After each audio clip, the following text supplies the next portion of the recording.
నాయకులు భారత మాజీ ప్రధానమంత్రి డాక్టర్ మన్మోహన్ సింగ్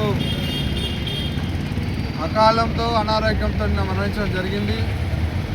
వారి మరణం భారతదేశానికి కాంగ్రెస్ పార్టీకి వినలేని లోటు జరిగింది.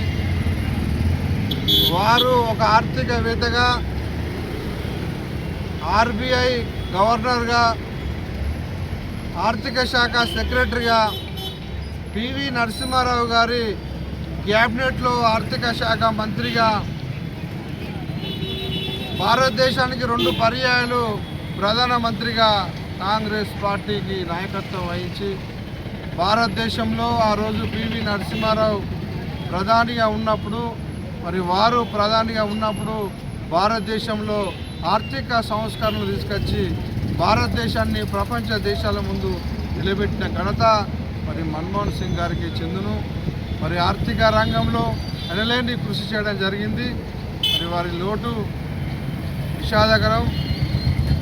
వారికి, వారి కుటుంబానికి, వారి ఆత్మకు శాంతి చేకూర్చాలని కాంగ్రెస్ పార్టీ ఆధ్వర్యంలో ఈరోజు జమ్మికుంట చౌరస్తాలో వారి చిత్రపటానికి పూలమాలలు వేసి శ్రద్ధాంజలి ఘటించి మౌనం పాటించడం జరిగింది.